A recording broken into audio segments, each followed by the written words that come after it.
ಧರ್ಮ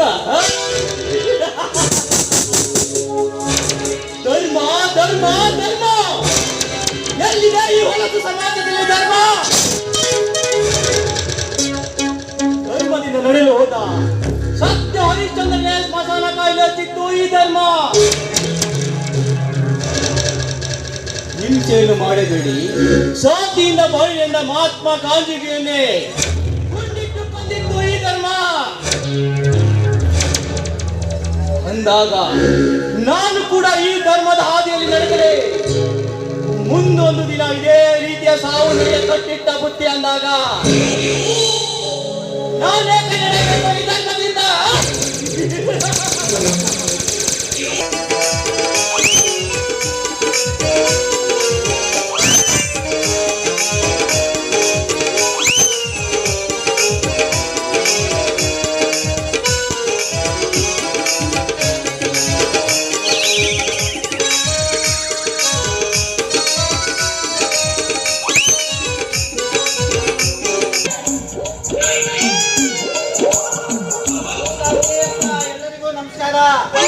ಎಲ್ಲರೂ ಚೆನ್ನಾಗಿದ್ದೀರಾ ಅಲ್ರಿ? ನಮ್ಮ ಮಗಳು ಮದರಂಗಿ ಇಲ್ಲೆಲ್ಲ ಹೋಗಿ ಹಾಡ್ತಾನೆ ಅಂತ ಹೋಗಿದ್ರು, ಇನ್ನೂ ಬಂದಿಲ್ಲ. ಆ ಕಡೆ ಏನಾರ ಬಂದ್ಗಿಂದ್ಯಾಳ ಏನು? ಮತ್ತೆ ಇರ್ಲಿ, ಅಲ್ಲಿ ಈಗ ಒಂದು ಕವಳ ಹಾಕೊಂಡ ಹೂ ಅಂತ ನಿಮ್ ಕಡೆ ಉಗುಳಿ ನಿಮ್ ಕಡೆ ಬಯಸ್ಕೊಂಡ ಮುಂದಿನ ಸನ್ನಿವೇಶಕ್ಕೆ ಬರ್ತೀನಿ. ನಮಸ್ಕಾರ.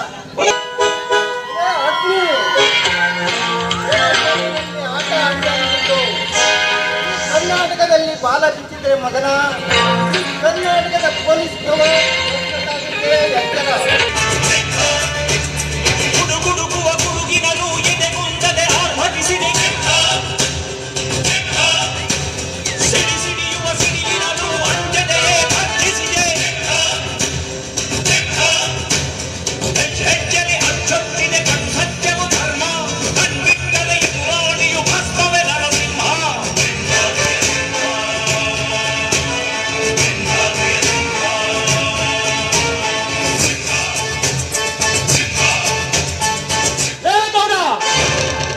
ಚಿಕ್ಕವರಿರುವಾಗ ನನ್ನ ತಂದೆ ತಾಯಿಯನ್ನು ಕಿತ್ತುಕೊಂಡೆ.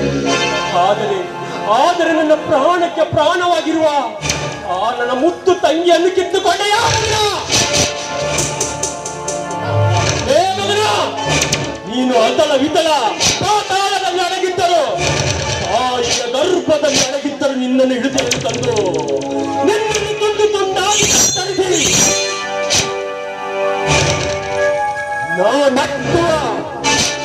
ನಟ್ಟನ್ನ ಸರ ಮಾಡಿ ನಮ್ಮೂರಿನ ಅಗಸಿ ಬಾವಳಿ ಕಟ್ಟಿಲ್ಲ. ಈ ಹೊಟ ತೊಟ್ಟ ಹಳ್ಳಿ ಉಳಿಮೆ ಅಲ್ಲ. ರಾಗ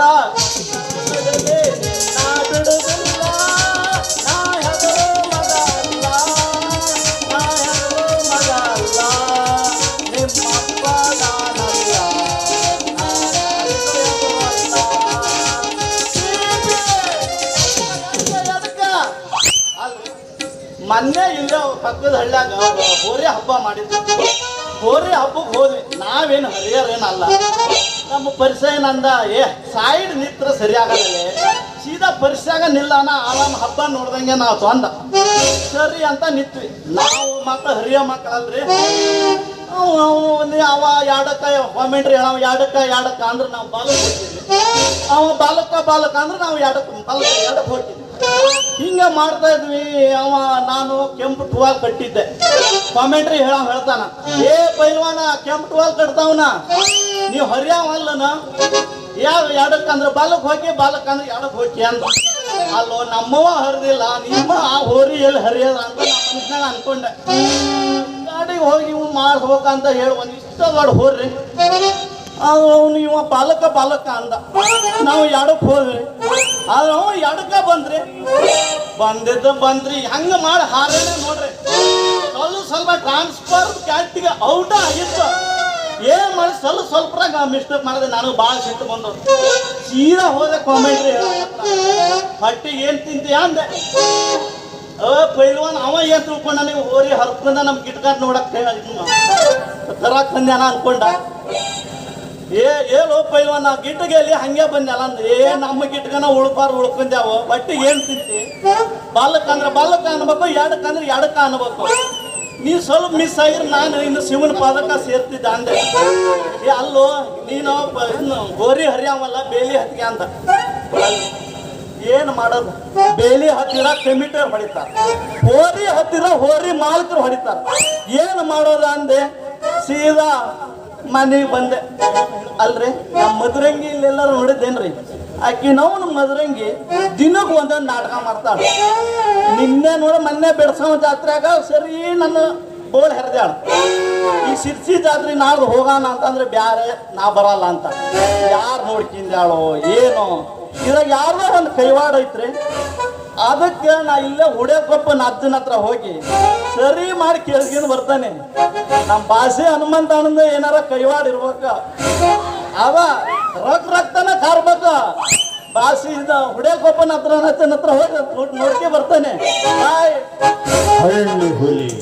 ಹಾಲು ಕುಡ್ದ ಮಕ್ಕಳೇ ಬದುಕಲ್ಲ,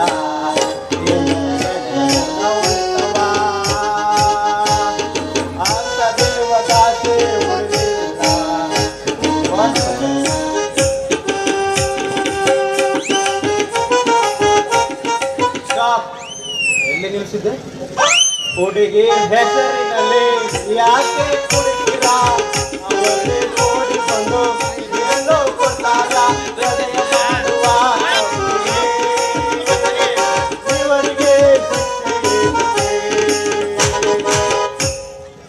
ನಮ್ಮಂತ ಮದ್ಯಪ್ರಿಯರಿಗೆ ಮೆಮೊರಿ ಪವರ್ ಜಾಸ್ತಿ ಅಂತ, ಆದ್ರ ನನ್ನ ಪಾಟರಿಗೆ ಮೆಮೊರಿ ಪವರ ಇಲ್ರಿ. ಮತ್ಯಾರು ಅಲ್ರಿ ಬೇಡ್ಸ್ಕೊಂಡ್ ವಿನಯಣ್ಣ.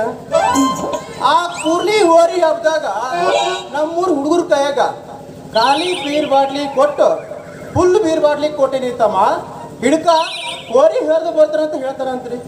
ನಮ್ಮೂರ್ ಹುಡುಗರು ಹೇಳ್ತಾರಂತ, ತಮ್ಮ ಇದು ಖಾಲಿ ಬಾಟ್ಲು ಫುಲ್ ಬಾಟಲ್ಲ ಅಂತೇಳಿ. ಹೋರಿ ಬಂದು ಜಿಗದೇ ಬಿಟ್ಟ ಅಂತ ನೋಡ್ರಿ. ಅವನ ಕತಿ ಹಂಗೆ ಆದ್ರ ನಮ್ಮ ಅಪ್ಪನ ಕತಿ ಇನ್ನೊಂಥರ ರೀ. ಆ ಜಂಬೇಕಪ್ ಸಂದೇಶ ಆಗ್ಲು ಕಟ್ಟ್ಯಾನ ಅಂತ ಹೇಳಿ ನಮ್ಮ ದಿನ ಕಿರಿಕಿರಿ ಮಾಡ್ತಾನ್ರಿ. ಅದಕ್ಕೂ ನಾನು ತಲೆ ಕೆಟ್ಟು ಒಂದ್ ಆಗ್ಲ ತಂದೆ ನೋಡ್ರಿ. ಆಗ್ಲ ತಕ್ಷಣ ನೆನ್ಪಾದ್ರಿ, ಹಾಲು ಕರಿಬೇಕು, ನಂದನ ಡೇರಿ ಕದ ಹಾಕ್ಬಿಡ್ತಾನು.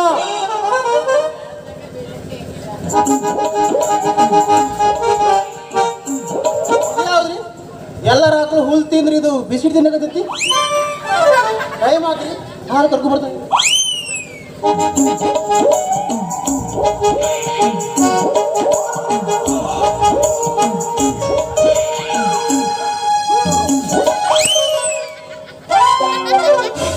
ಇದು ಹಾಕಲ್ರಿ, ಬಾಸಿರ್ ಮನಿ ಕುನ್ನೈತಿ.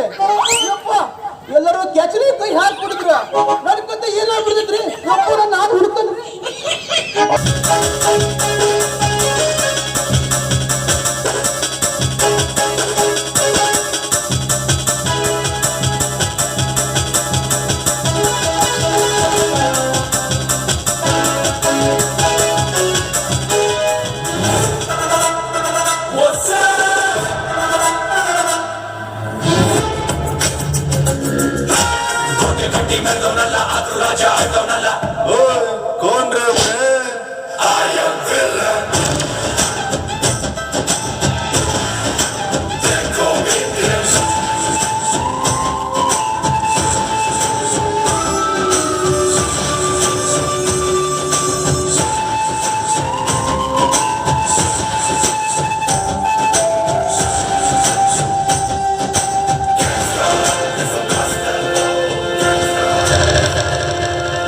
दिल दिया तो दिया, दिल नहीं दिया तो खतरनाक, खलनायक वज्रकात.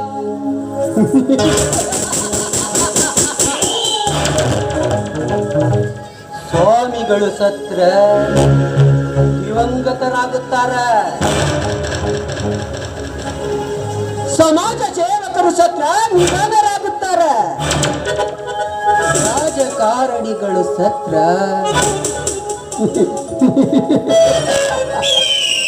ವಿಧಿವಶರಾಗುತ್ತಾರ,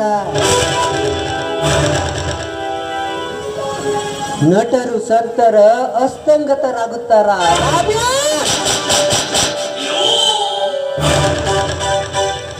ರೈತ ಸಂಘದ ಮುಖಂಡ, ರೈತರ ಕಣ್ಮಣಿ ಮಗನ, ನೀನು ಸತ್ತರ ಬೀದಿ ಹೆಣ ಅಂತೀಯ.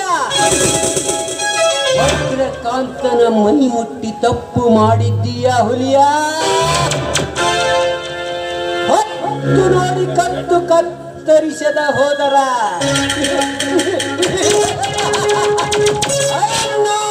ವಜ್ರಕ ಮಾಡಲಿಲ್ಲ ಅಂದ್ರೆ ನನ್ನ ಹೆಸರು ಅಗ್ನಿನೇ ಅಲ್ಲ.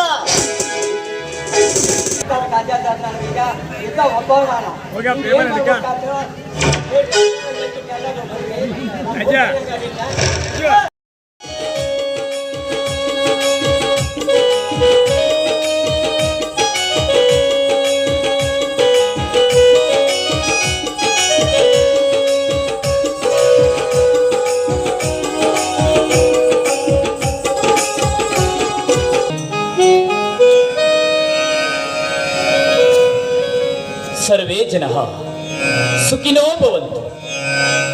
ಭೂಮಿಯ ಮೇಲಿರುವ ಸಕಲ ಜೀವರಾಶಿಗಳ ಲಾಲನೆ ಪಾಲನೆ ಪೋಷಣೆಯನ್ನ ಮಾಡಿ ಆಶ್ರಯ ಕೊಟ್ಟ ಶ್ರೀ ಭೂಮಾತೆಯೇ, ನಿನಗಿದು ಈ ರೈತ ನಾಯಕ ರಾಮಣ್ಣನ ಶಿರಸಾಷ್ಟಾಂಗ ನಮಸ್ಕಾರಗಳು. ನನ್ನ ತಂದೆ ತಾಯಿ ಸ್ವಾತಂತ್ರ್ಯ ಹೋರಾಟಗಾರರಾಗಿದ್ದರು.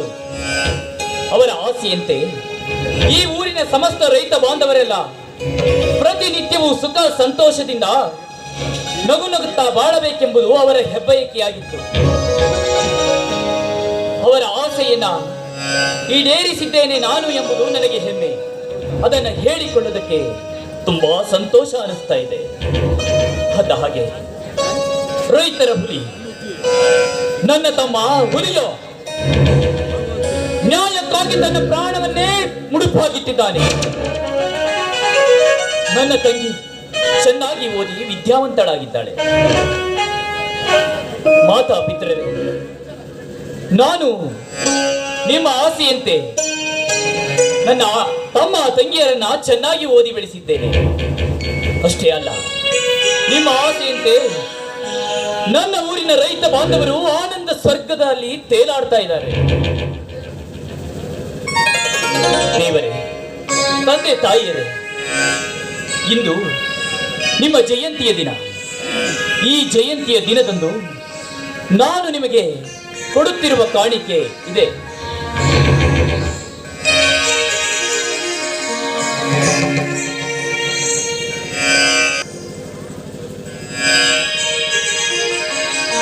ತಂಗಮ್ಮ, ಈಗ ಬಂದೇನಮ್ಮ? ತಂಗವ್ವ, ಯಾರದು ಈ ಮಗು? ಯಾರ್ದಮ್ಮ?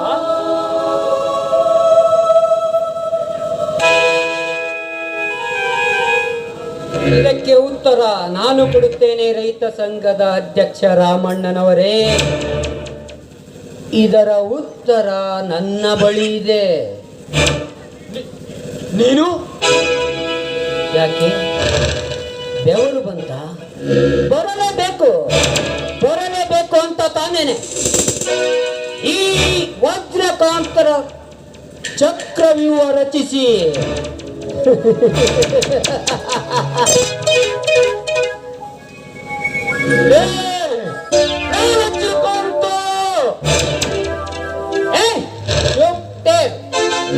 ಬರೀ ವಜ್ರಕಾಂತನಲ್ಲ, ನಿನ್ನ ಬಾವಿ ಬಾಮೈದ ವಜ್ರಕಾಂತ.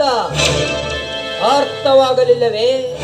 ಅರ್ಥ ಮಾಡಿಕೋ ನಿನ್ನ ಮತಿಗೆಟ್ಟ ಬುದ್ಧಿಗೆ. ರಾಮಣ್ಣ, ನೀನು ಯಾವನವೇ ನನ್ನ ಮನೆಗೆ ಬಂದು ನನಗೆ ಮಾವ ಎಂದು ಕರೆಯುವ ಹದಮ? ಹಿಂದೆ ಗತಿಸಿ ಹೋದ ಕೆಟ್ಟ ಕರ್ಮವನ್ನ ನೆನೆದು ಅಸಭ್ಯವಾಗಿ ವರ್ತಿಸಬೇಡ. ಹೊರ್ಟ್ ಹೋಗು ನನ್ನ ಮನೆಯಿಂದ. ಹೊರಟು ಹೋಗಲು ಬಂದಿಲ್ಲ ರಾಮಣ್ಣ, ಅಲ್ಲಲ್ಲ ಮಾಮಾಶ್ರೀ, ಹೊರಟು ಹೋಗಲು ಬಂದಿಲ್ಲ, ಶಾಶ್ವತವಾಗಿ ನೆಲೆಯೂರಲು ಬಂದಿರುವೆ. ನನ್ನ ತಂಗಿಯ ಕೊರಳಿಗೆ ಮಾಂಗಲ್ಯ ಕಟ್ಟಿ ಅವಳ ಹಣೆಗೆ ಸಿಂಧೂರವಿಟ್ಟ ಸರದಾರನಾಗಿ ಹೇಗಿದೆ ಈ ವಜ್ರಕಾಂತನ ವಜ್ರದ ಬಲೆ? ತಂಗಿ, ತಂಗ್ಯವ, ಏನಿದು ಇವನಾಡುತ್ತಿರುವ ಮಾತು? ಹೌದಣ್ಣ, ಅವರು ಹೇಳೋ ಮಾತು ನಿಜವಿದೆ ಅಣ್ಣ, ನಿಜವಿದೆ. ತಂಗಿ, ಎಂತಹ ತಪ್ಪು ಮಾಡಿಬಿಟ್ಟೆ ತಂಗಿ, ಎಂತಹ ತಪ್ಪು ಮಾಡಿಬಿಟ್ಟೆ. ಸಿಹಿ ನೀರಿನ ಸಾಗರದಲ್ಲಿ ತಿಮಿಂಗಿರದ ಆರ್ಭಟ ಬೇಡ ತಂಗಮ್ಮ, ಬೇಡ. ಸಮಾಜ ದ್ರೋಹಿಗಳ ಸಹವಾಸವನ್ನ ಏನು ಮಾಡಬಾರದು. ಏನು ತಿಳಿಯದ ಈ ನಿನ್ನ ನಿಷ್ಕಲ್ಮಶವಾದ ಮನದಲ್ಲಿ ಪ್ರೀತಿ ಪ್ರೇಮದ ನಾಟಕವನ್ನಾಡಿ ತನ್ನ ಕೆಟ್ಟ ಕಾರ್ಯವನ್ನ ಸಾಧಿಸಿ ನಮ್ಮನ್ನ ಅಧೋಗತಿಗೆ ತಳ್ಳಿ ನಮ್ಮನ್ನ ನಾಶ ಮಾಡುವ ಸಂಚು ಎದ್ದು ಕಾಣುತ್ತಿದೆ ಇವನ ಕಣ್ಣಿನ ನೋಟದಲ್ಲಿ. ನಮ್ಮದು ಸ್ವಾತಂತ್ರ್ಯ ಹೋರಾಟಗಾರರ ಸಂಸಾರದ ಗೂಡು. ಈ ಗೂಡಿನೊಳಗ ಈ ಗಿಡಗ ಬರೋದಕ್ಕ ನಾವು ಬಿಡೋದಿಲ್ಲ.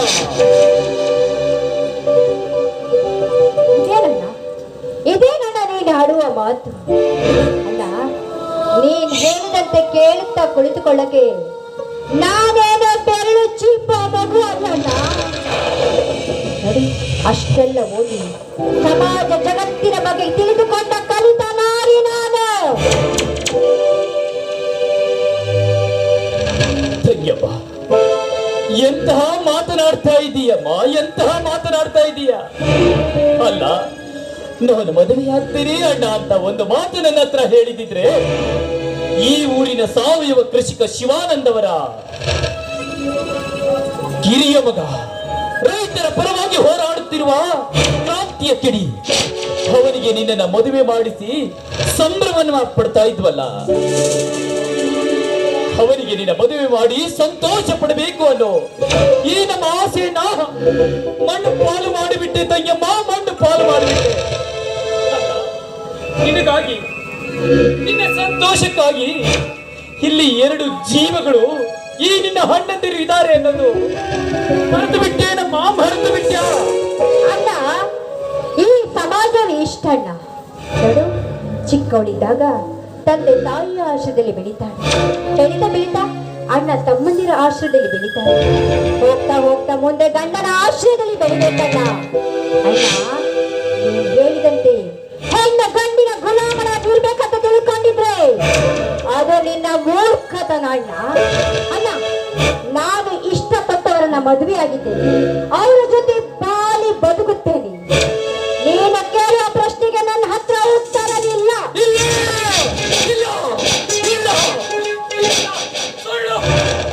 ಸುಳ್ಳು.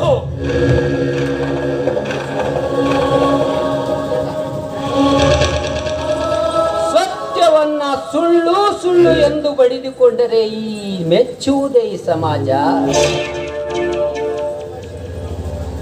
ಹಲೋ ಮಾಮಾಶ್ರೀ,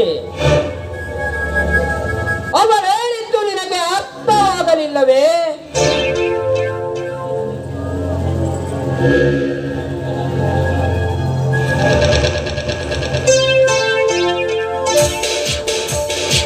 ಕೊಳ್ಳಲು ಪ್ರಯತ್ನ ಪಡು. ನಮ್ಮಿಬ್ಬರ ಪ್ರೀತಿಗೆ ಸಾಕ್ಷಿಯೇ ಈ ಕೂಸು. ಇನ್ಯಾವ ಸಾಕ್ಷಿ ಬೇಕು ನಿನಗೆ? ಇದು ನನ್ನ ಮನೆ, ಇಲ್ಲಿ ಕೇಳೋದಕ್ಕೆ ನಿನಗೆ ಯಾವ ಅಧಿಕಾರವೂ ಇಲ್ಲ.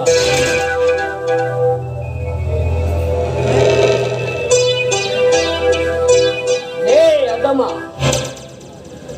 ಅಧಿಕಾರವಿಲ್ಲವೆಂದು ನಿನ್ನ ಬಾಯಿಂದ ಉಚ್ಚರಿಸದಿರು. ನಿನ್ನ ತಂದೆ ತಾಯಿ ಎಂದಿರು, ನಿನ್ನ ತಂಗಿಯ ಹೆಸರಿಗೆ ಬರದಿಟ್ಟ ವೀಲ್ ಈಗ ನನ್ನ ಹೆಸರಿಗೆ ಟ್ರಾನ್ಸ್ಫರ್ ಆಗಿದೆ.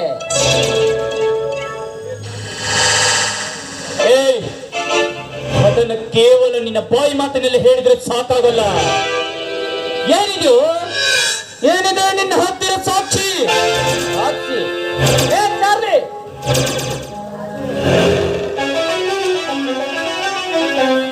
ಅಪ್ಪರ ನೀವು ಸೊನ್ನೆ ಮಾಡಿ ತರ ಕೇಳಿದ್ರಲ್ಲ ಫೈಲ್ ತಗೊಳ್ರಿ.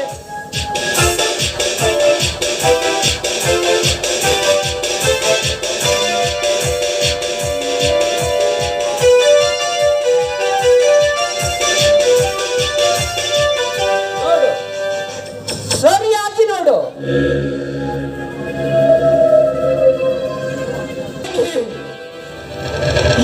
ಇದೇನಮ್ಮ? ಇದೇನು ಮಾಡಿಬಿಟ್ಟಿದ್ಯಾ ತಂಗಿ? ಇದೇನು ಮಾಡಿಬಿಟ್ಟಿದ್ಯಾ? 12 ತಲೆಮಾರಿನ ನಂತರ ಈ ಮನೆಯಲ್ಲಿ ಹೆಣ್ಣು ಮಕ್ಕಳೊಬ್ಬಳು ಹುಟ್ಟಿದಳು. ಹೆಣ್ಣು ಮಗು ಹುಟ್ಟಿದೆನ್ನುವ ಮೋಹಕ್ಕಾಗಿ ನನ್ನ ತಂದೆ ತಾಯಿ ಅಜ್ಜ ಮುತ್ತಜ್ಜರು ಅನಾದಿ ಕಾಲದಿಂದ ಗಳಿಸಿದ ಆಸ್ತಿ ಪಾಸ್ತಿ ಎಲ್ಲವನ್ನ ನಿನ್ನ ಹೆಸರಿಗೆ ಬರೆದ್ರು. ಆದ್ರೆ ಆ ಆಸ್ತಿಯನ್ನೆಲ್ಲ ಈ ಬೀದಿ ಬಿಕಾರಿಯ ಹೆಸರಿಗೆ ಬರೆದಿದೆಯಲ್ಲ. ಹೌದಲ್ಲ, ನಮ್ಮ ಹೆಸರಿಗೆ ಬರೆದಿರೋ ವೀಲ್ ಅದನ್ನ ಯಾವಾಗ ಹೇಗೆ ಉಪಯೋಗಿಸಿಕೊಳ್ಬೇಕೆನ್ನೋದು ನನಗೆ ಚೆನ್ನಾಗಿ ಗೊತ್ತಿದೆ.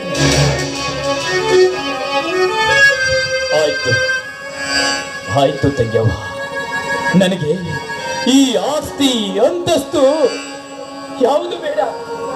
ನನಗೆ ನೀನು ಬೇಕು ತಂಗ್ಯವ್ವ. ನಿನ್ನ ಜೀವನ ಮುಖ್ಯ. ನನ್ನ ಬಂಗಾರದ ಅಣ್ಣ ತಮ್ಮಂದಿರು ಮೊದಲು ನನ್ನ ಗಂಡ ಹೇಳಿದಂತೆ ಕೇಳಿಕೊಂಡು ಬಿದ್ದರೆ ನಿಮಗೂ ಒಳ್ಳೆಯದು. ಇಲ್ಲದೆ ಹೋದ್ರೆ ಈ ವಿಷಾದದ ಪ್ರಪಂಚದಲ್ಲಿ ಎಲ್ಲಾದ್ರೂ ಹೊರಟೋಗ್ಬೋದು. ನನ್ನ ಅಭ್ಯಂತರ ಏನೂ ಇಲ್ಲ.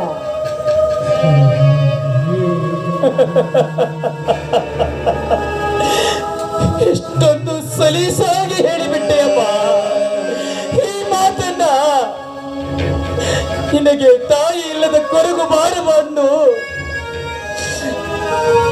ನಿನ್ನ ಹರಡಿದ ಇದೇ ಕೂದಲಿನ ಪಾಚಿ ನಿನಗೆ ಚಡೆಯನ್ನ ಹಿಡಿದೆ. ಅದೇ ಕರೆದಾಗ ಚಂದೆ ಮಾಮನನ್ನ ತೋರಿಸಿ ನಿನಗೆ ಊಟ ಮಾಡಿದ್ದೆ. ತಂದೆ ಬಾ ಇಲ್ಲ ಎಂಬ ಕೊರಗು ನಿನಗೆ ಬರಬಾರದೆಂದು ಹೆಗಲ ಮೇಲಿಟ್ಟು ನಿನ್ನನ್ನ ಜೋಪಾನ ಮಾಡಿದೆ. ಹಾ, ನನ್ನ ತಂಗಿ ದೊಡ್ಡ ನಗರದಲ್ಲಿ ಓದ್ತಾಳ ಅಂತ ಯಾವ ಕೊರಗು ಅವಳಿಗೆ ಬರಬಾರದು ಅಂತ ಬಿಸಿಲು, ಗಾಳಿ, ಮಳೆ, ಚಳಿಯನ್ನ ಲೆಕ್ಕಿಸದೆ ದುಡಿದು ಒಬ್ಬ ಜವಾಬ್ದಾರಿ ಅಣ್ಣನ ಸ್ಥಾನದಲ್ಲಿ ನಿಂತು ನಿನ್ನನ್ನ ಓದಿಸಿದೆ. ಆದ್ರೆ ಅದೆಲ್ಲವನ್ನ ಮರೆತು ಬಿಟ್ಟೆಲ್ಲ ತಂಗ್ಯವ್ವ. ಹಾ ತಂಗ್ಯಮ್ಮ, ಕೈಗೆ ಬಂಗಾರದ ಬಳೆ ಬಂತು ಅಂತ ಅಂಗೈಯನ್ನ ಮರಿಬಾರ್ದು ತಂಗ್ಯವ್ವ. ಅಂಗೈಯನ್ನ ಮರಿಬಾರ್ದು. ಏ ರಾಮಣ್ಣ, ಅಲ್ಲಲ್ಲ ಮಾಮಾಶ್ರೀ, ನಿನ್ನ ದೊಡ್ಡ ಪುರಾಣವನ್ನು ಅವರ ಎದುರಿಗೆ ಓದಿದರೆ ಅವಳ ಮನಸ್ಸು ಕರಗಿ ಬದಲಾಗುತ್ತೆ ಎಂದು ಅನಿಸಿದ ಹುಚ್ಚತನ. ಮರ್ಯಾದೆಯಿಂದ ಹೊರಟು ಬಿಡು ಈ ಮನೆಯಿಂದ.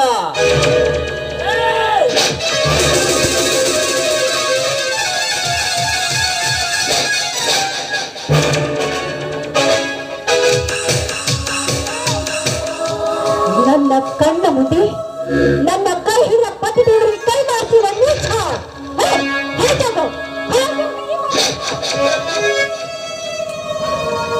ತಂಗ್ಯಮ್ಮ, ತಂಗ್ಯವ್ವ, ನಿನ್ನನ್ನ ಜೋಪಾನವಾಗಿ ಬೆಳೆಸಿದ್ದಕ್ಕೆ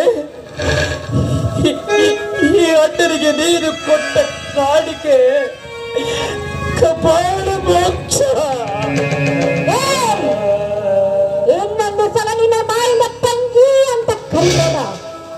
ಆ ಯೋಗ್ಯತೆಯನ್ನು ನೀನು ಕಳ್ಕೊಂಡಿದ್ದೀಯ ನೋಡು, ನಿನ್ನನ್ನು ನನ್ನ ಅಣ್ಣ ಅಂತ ಹೇಳಕ್ಕೆ ನನಗೆ ನಾಚಿಕೆ ಆಗುತ್ತೆ. ಹಾಗಾಗಿ ಈ ಮನೆಯಿಂದ ಹೊರಟು ಹೋಗು.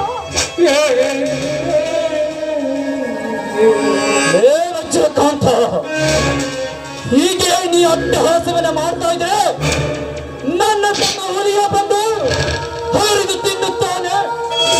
ಈ ನಿನ್ನ ಹೋಲಿಸಿದ್ದೆ ಅವನ್ನ. ಸಾವುಕಾರ ಕಾಂಚನವ್ವರು ಹೇಳೋದು ಕಥೆನ ಐತಿ. ಮೊದಲು ಈ ನನ್ನ ಮಗನ ಒದ್ದು ಹೊಡೆದಾತ್ರಿ.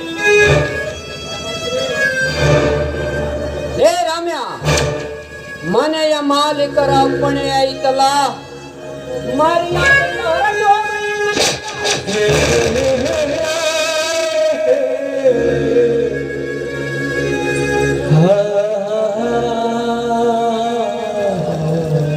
ಹೇ ವೀರಭದ್ರೇಶ್ವರ, ಹುಲಿಯ!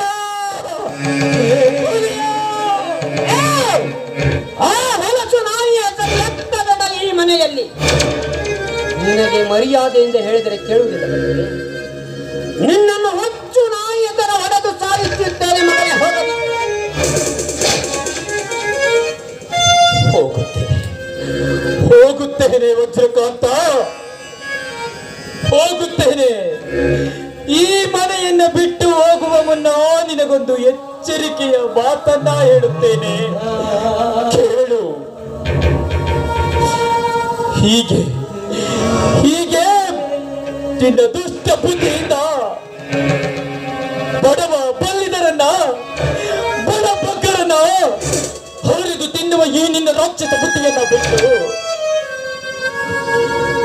ಒಳ್ಳೆಯವನಾದರೆ ಸರಿ, ಇಲ್ಲ ಅಂತಾದ್ರೆ ರೈತರ ಹುಲಿ, ದುಷ್ಟರ ಸಂಹಾರಿ, ಪುಂಡ ಹುಲಿಗಳ ಗಂಡ ನೆನೆಸಿಕೊಂಡ ನನ್ನ ತಮ್ಮ ಹುಲಿಯನಿಂದಲೇ ನಿನ್ನ ದರ್ಪಕ್ಕೆ ಅಂತ್ಯ ಆಡಿಸುತ್ತೇನೆ. ಉಶ್ಶಾ! ಉಶ್ಶಾ! ರಾಮ್ಯ, ಅವನು ನನ್ನ ದರ್ಪಕ್ಕೆ ಅಂತ್ಯ ಹಾಡುತ್ತಾನೋ ಇಲ್ಲವೋ ಮೊದಲು ನೀನು ಈ ಮನೆಯಿಂದ ಕಾಲ್ಕೀಳು. ಇಲ್ಲವಾದರೆ ನಿನ್ನನ್ನು ಅಪ್ಪ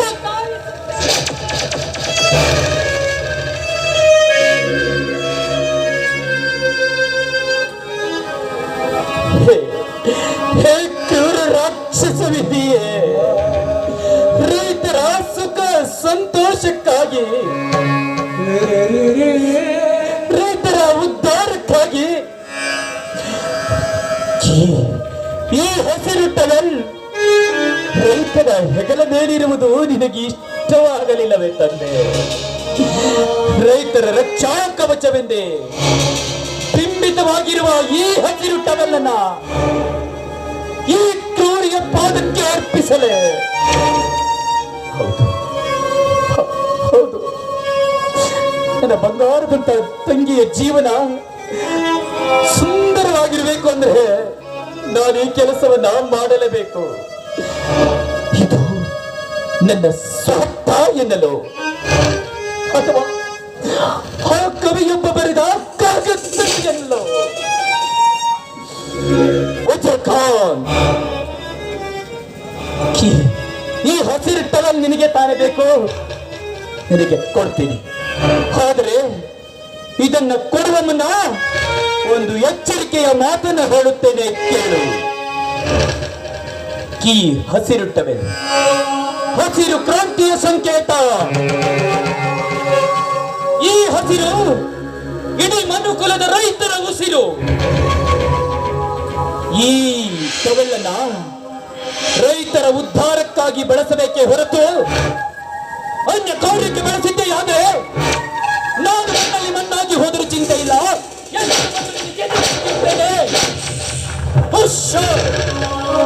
ಏ ರಾಮ್ಯ, ನಿನ್ನ ಗೊತ್ತು ಪುರಾಣದ ಕತೆ ನನಗೆ ಬೇಕಿಲ್ಲ. ಮರ್ಯಾದೆಯಿಂದ ನಿನ್ನ ವಜ್ರ ವೈಡೂರ್ಯವನ್ನು ಬಿಚ್ಚು. ಅದು ಈ ಮನೆಯ ಸೊತ್ತು. ಅಷ್ಟೇ ಅಲ್ಲ, ಈ ಟವೆಲ್, ಹಸಿರು ಟವೆಲ್ ನನ್ನ ಪಾದಕ್ಕೆ ಅರ್ಪಣೆ ಆಗಲೇಬೇಕು.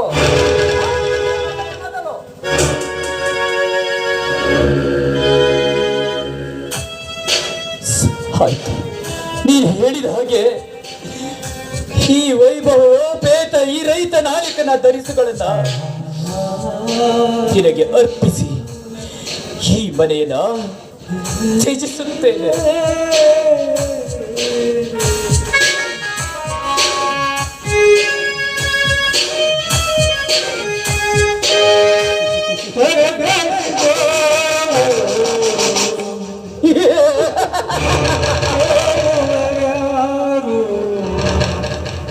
ಈ ಪಾಪಿಗೆ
ಪರಿಸ್ಥಿತಿ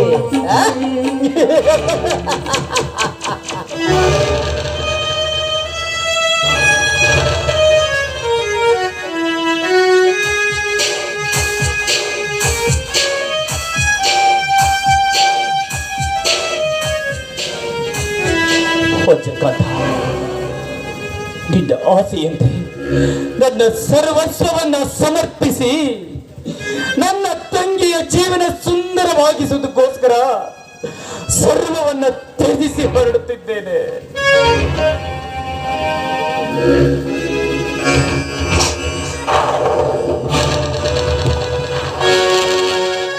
ಚಾರ್ಲಿ, ಆ ರಾಮಣ್ಣ ಎಲ್ಲಿ ಹೋಗುತ್ತಾನೆ, ಏನು ಮಾಡುತ್ತಾನೆ ಅನ್ನುವುದು ದಿನ ದಿನ ಪಿನ್ ಟು ಪಿನ್ ನನಗೆ ಮಾಹಿತಿ ಬೇಕು. ಹೋಗು, ಅವನು ಎಲ್ಲಿದ್ದಾನೆಂದು ನೋಡು.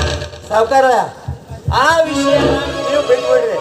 ಅವ ಎಲ್ಲಿ ಹೋಗ್ತಾನ, ಏನು ಮಾಡ್ತಾನ, ಒಂದೊಂದು ಹೆಚ್ಚಿಗೂ ನಾ ಕಣ್ಣಿಟ್ಟು ಫೋಟೋ ತೆಗೆದ ನಿಮ್ಮ ವಾಟ್ಸಾಪಿಗೆ ನಾ ಸೆಂಡ್ ಮಾಡ್ತೀನಿ.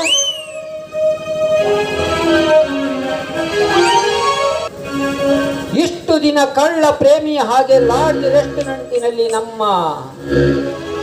ಮನಸ್ಸಿನ ಆಸೆಯನ್ನ ಹಿಂಗಿಸಿಕೊಳ್ಳುತ್ತಿದ್ದೆವು. ಇನ್ನು ಮೇಲೆ ಹಾಯಾಗಿ ಈ ಅರಮನೆಯಲ್ಲಿ ನಮ್ಮದೇ ದರ್ಬಾರ್.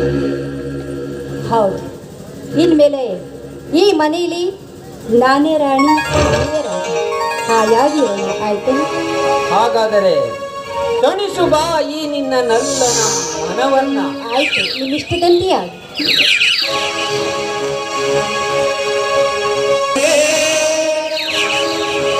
ಅನರ್ಯ